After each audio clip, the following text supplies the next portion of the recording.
Hello बच्चों, आज हम वीडियो के इस भाग में कक्षा 6 की हिंदी फर्स्ट में चैप्टर नंबर 7 एल्बम, इसके प्रश्नोत्तर को डिस्कस करेंगे हम। प्रश्नोत्तर से पहले जो इसका शेष भाग है उसको हम एक्सप्लेन करेंगे, उसको पढ़ेंगे। उसके बाद हम क्वेश्चन आंसर पे जाएंगे डिस्कस करने के लिए।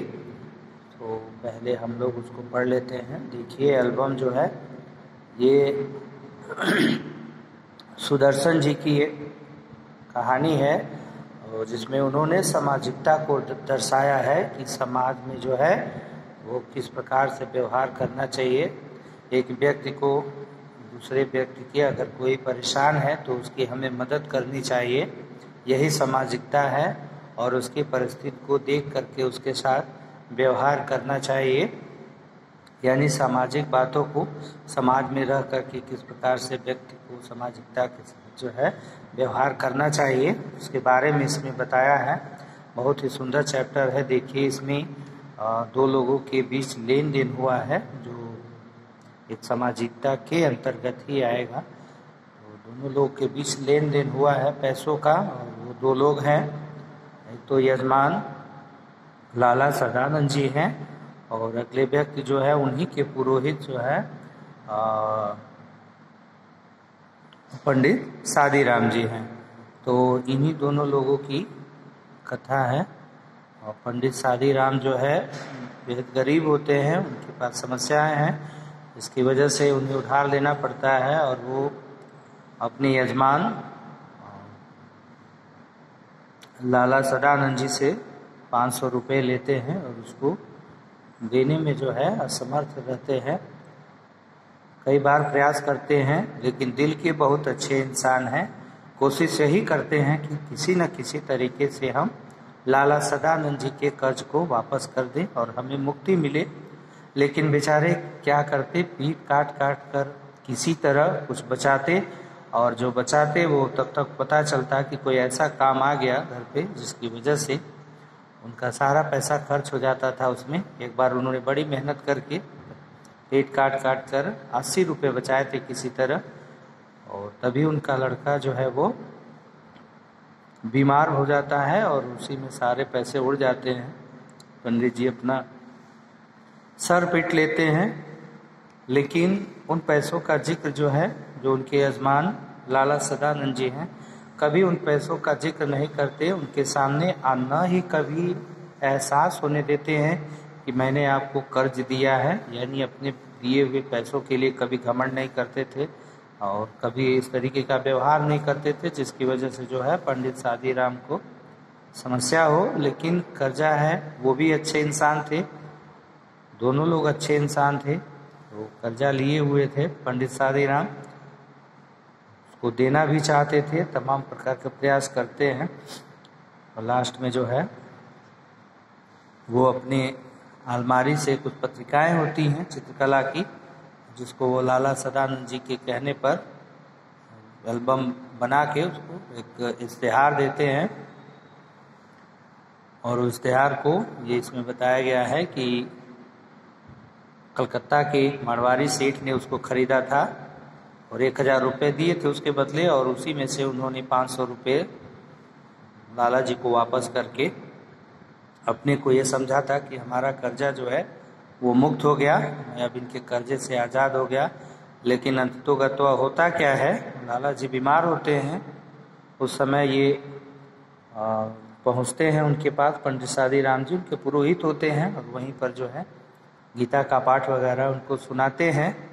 और एक दिन जब वो उनके तकिए के नीचे हाथ लगाते हैं तो पता चलता है कि वो एल्बम जो है उनके तकिए के नीचे पड़ा था, और वो देख करके वो आश्चर्य में पड़ जाते हैं कि मैं तो ये समझ रहा था कि मैंने इनका कर्जा चुका दिया, लेकिन मैं तो आज दुगने कर्ज में पड़ गया, इनका कर्जा मैं नहीं चुका पाया। और दोनों ही काफ़ी अच्छे इंसान थे और सामाजिकता का प्रतीक है कि समाज में अच्छे इंसान भी रहते हैं और किस प्रकार जो है अपना व्यवहार करते हैं, उसी के बारे में बताया गया है। आइए हम इसको आगे पढ़ते हैं इस भाग में।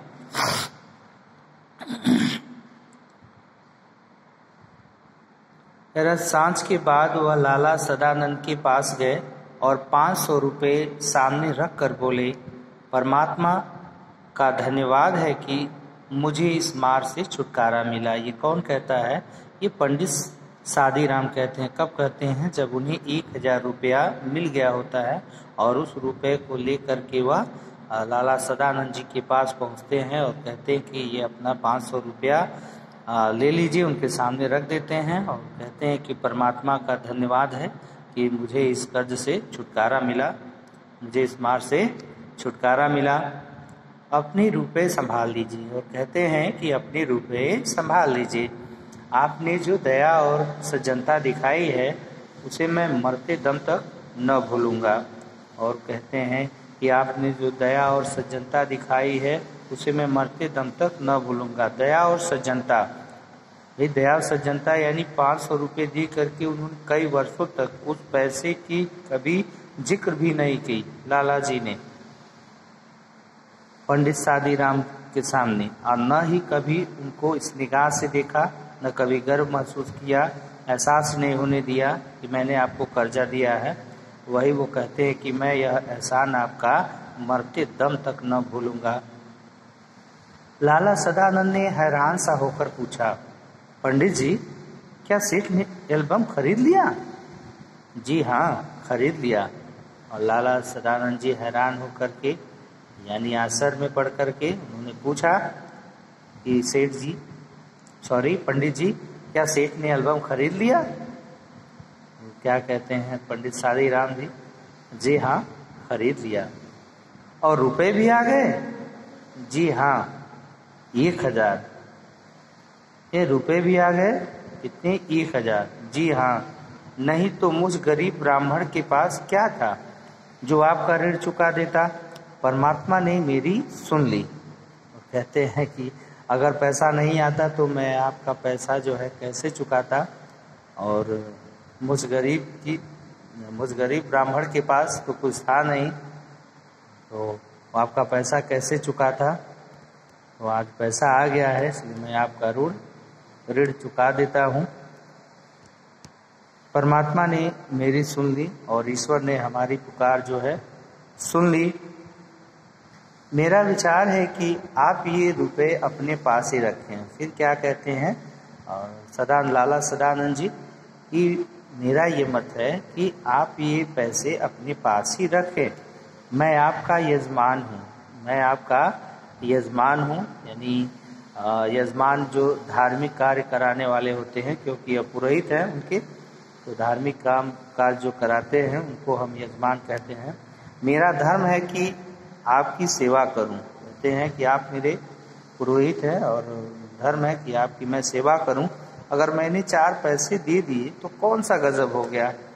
ये कि आप मेरे पुरोहित हैं, मैंने आपको 4 पैसे दे दिए तो इसमें कौन सी बड़ी बात हो गई? क्या गजब हो गया? पंडित जी की आंखों में आंसू आ गए और इन बातों को सुनना था कि पंडित जी की आंखों में आंसू आ गए। वे बोले, आप जैसे सज्जन संसार में बहुत थोड़े हैं। आप जैसे सज्जन इंसान जो है इस संसार में बहुत कम है। परमात्मा आपको चिरंजीवी रखे और आशीर्वाद देते हैं उनको।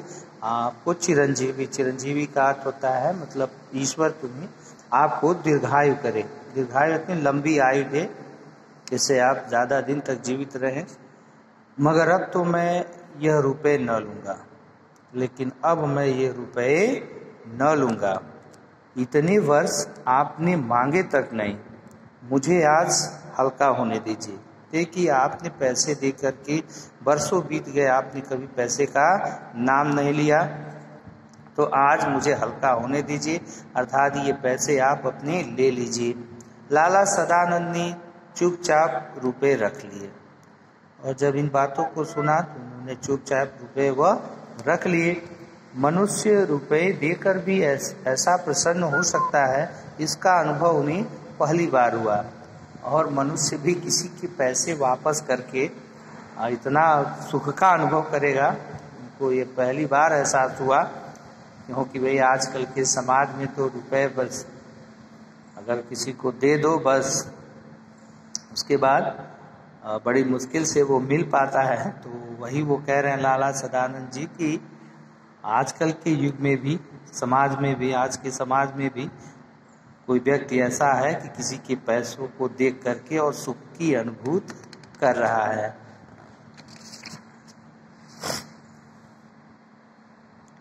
छह महीने बीत गए, लाला सदानंद बीमार थे, यानी इस घटना को अब 6 महीने बीत गए थे और लाला सदानंद जी बीमार थे। पंडित शादीराम उनके लिए दिन रात माला फेरा करते थे। भाई पंडित शादीराम उनके पुरोहित थे, तो उनके ठीक होने के लिए दिन रात वो माला फेरा करते थे। एक दिन लाला सदानंद चारपाई पर लेटे थे, पास पड़ी चौकी पर पंडित शादीराम बैठे रोगी को भगवत गीता सुना रहे थे। देखिए लाला सदानंद जी जो है बीमार पड़ गए और चारपाई पर एक दिन लेटे थे और पास में ही बड़ी चौकी पर बैठे जो है पुरोहित उनके, जो पंडित शादीराम जी हैं, उनको गीता का पाठ सुना रहे थे, क्योंकि रोगी को भगवत गीता का पाठ सुनाया जाता है। एकाएक लाला सदानंद बेसुध हो गए और इसी दौरान जो है अचानक से लाला सदानंद जी बेसुध हो गए। बेसुध का अर्थ है किसी चीज की सुध नहीं थी, किसी चीज की खबर नहीं थी। बेसुध यानी बेहोश, अचेत हो जाना हो गए। पंडित जी ने गीता छोड़ दी और उनके सिरहाने बैठ गए। स्त्री गर्म दूध लेने के लिए बाहर दौड़ी और माँ घबराकर बेटे को आवाजें देने लगी। इन सभी लोग घबरा गए और पंडित जी भी गीता छोड़ करके उनके सिरहाने बैठ गए, पहुंच गए। इनकी स्त्री जो है दूध के लिए दौड़ी और माता जो है बेटा बेटा करके आवाजें देने लगी। उसी समय पंडित जी को रोगी के सिरहाने के नीचे कोई चुभती हुई चीज जान पड़ी और ठीक उसी समय पंडित जी को रोगी की, यानी रोगी कौन है, लाला सदानंद जी हैं, उनके सिरहाने जो है कोई चुभती हुई चीज उनको महसूस हुई, जान पड़ी। उन्होंने नीचे हाथ डालकर देखा तो उनके आश्चर्य की सीमा न रही और जब उन्होंने उसको देखा तो वो आश्चर्यचकित रह गए। उनकी आश्चर्य की सीमा न रही। क्यों?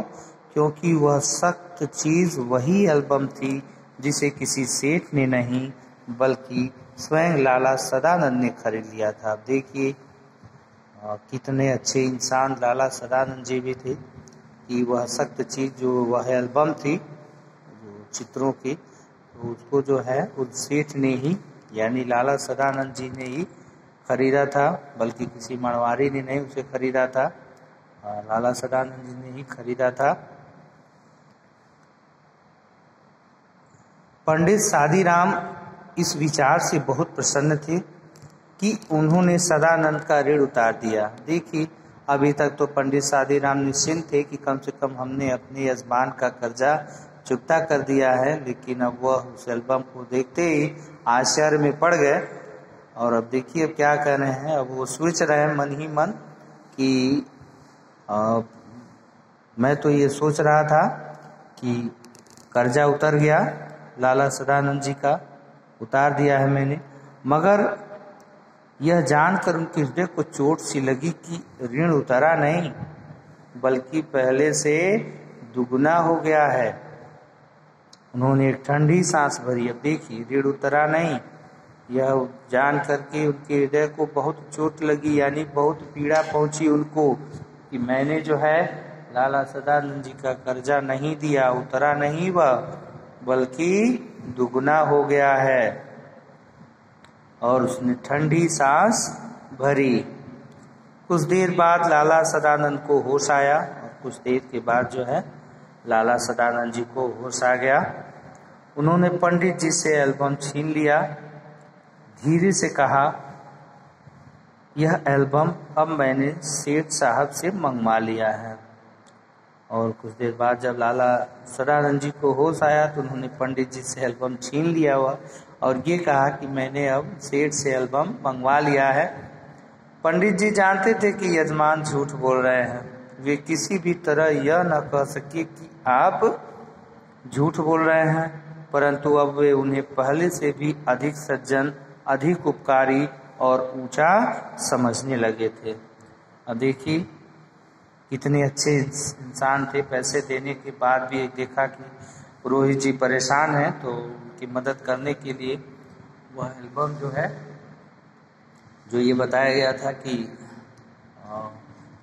कलकत्ता के एक मारवाड़ी ने खरीदा है, तो उस कलकत्ता के मारवाड़ी की जगह बल्कि लाला सदानंद जी ही खरीदे थे उस एल्बम को। और किस लिए? क्योंकि वो मदद कर सके अपने पुरोहित की, क्योंकि उनके अंदर ये भाव उठ रहे थे कि मैंने जो है अपने यजमान का कर्जा वापस नहीं कर पाया मैं, तो इसकी वजह से ही उन्होंने ऐसा किया कि उनकी मदद भी हो जाएगी। तो यहाँ पर सुदर्शन जी जो है वो सामाजिकता को बताया है उन्होंने कि किस प्रकार से समाज में रहकर हमें जीवन व्यतीत करना चाहिए। अगर कोई दुखी व्यक्ति है, परेशान व्यक्ति है, तो ये मानवता है। मानवता का धर्म यही होता है कि हम उसकी सहायता करें और कभी इस बात का हमें एहसास न हो, गर्व न हो, और उसको भी एहसास न होने दें कि हमने आपकी मदद की। इस तरीके का कोई भी विचार मन में नहीं आना चाहिए किसी की सहायता करने के बाद। तो आइए हम चलते हैं, इसके जो है कुछ प्रश्न है, इसमें कुछ मौखिक प्रश्न है, इसको हम डिस्कस कर लेते हैं। पहला नीचे दिए प्रश्नों को उत्तर दीजिए। मौखिक प्रश्न है। पहला प्रश्न जिसमें है, पंडित सादीराम पर कितने रुपए का ऋण था? पंडित सादीराम पर कितने रुपए का ऋण था? तो वो ऋण था 500 रुपए का। पंडित सादीराम ने किससे ऋण लिया था? तो पंडित सादीराम ने लाला सदानंद जी से, यानी अपने यजमान लाला सदानंद जी से उन्होंने ऋण लिया था। पंडित सादीराम के यहाँ किस प्रकार की पत्रिकाएं थी? तो पंडित सादीराम के यहाँ अच्छी चित्रकला की चित्रों की पत्रिकाएं थी। फोटो एल्बम कितने में बिकी? तो फोटो एल्बम जो है वो 1000 रुपये में बिकी। एल्बम किसने और कितने में खरीदी? तो एल्बम जो है वह किसने खरीदी थी? लाला सदानंद जी ने ही खरीदी थी। और कितने में? 1000 रुपये में खरीदी थी उन्होंने। तो ये थे मौखिक प्रश्न। अब आइए देखिए लिखित प्रश्न है, इसमें लघुत्तरी प्रश्न है। पंडित सादीराम क्यों परेशान थे? तो क्यों परेशान थे पंडित सादीराम? पंडित सादीराम इसलिए परेशान थे क्योंकि उन्होंने अपने यजमान लाला सदानंद जी से जो है 500 रुपये ऋण लिया था उन्होंने, और उसको चुकाने का प्रयास कर रहे थे और वह दे नहीं पा रहे थे अपनी गरीबी की वजह से, इसलिए वह परेशान थे। लाला सदानंद ने चित्र देखकर पंडित जी को क्या सलाह दी? तो लाला सदानंद ने चित्र देखकर पंडित जी को यह सलाह दी कि इसका एक एल्बम बना के क्यों ना एक इश्तेहार दे दें, एक विज्ञापन दे दें, जिससे कि इसका कोई अगर शौकीन होगा खरीद लेगा तो आपको पैसे भी मिल जाएंगे और शौकीन का भी मन रह जाएगा और आपको पैसे भी मिल जाएंगे, आपकी मदद हो जाएगी। समस्याओं से जूझ रहे हैं आप, तो समस्याएं आपकी समाप्त हो जाएंगी। अगला प्रश्न है, एल्बम को रजिस्ट्री कराकर भेज देने के बाद क्या हुआ? एल्बम को रजिस्ट्री कराकर भेज देने के बाद एक दिन जो है पत्र आया, लिफाफा। उस लिफाफे में जो है वो 100 के नोट थे, 100 के 10 नोट थे। वहां से पैसे आए इनके पास, पंडित सादीराम जी के पास। पंडित जी ने लाला जी का ऋण कैसे चुकाया? तो पंडित जी ने लाला जी का ऋण जो है वो उन्हीं पुस्तकों के चित्रों के एल्बम को बेच करके उन्होंने उनसे जो 1000 रुपये मिले उसी से उन्होंने उनका ऋण चुकाया। उसमें से 500 रुपये उन्होंने उनको दे दिया, जिससे उनका ऋण पूरा हुआ। तो अगले वीडियो में आगे के प्रश्नों को हम डिस्कस करेंगे। So student take care, bye bye.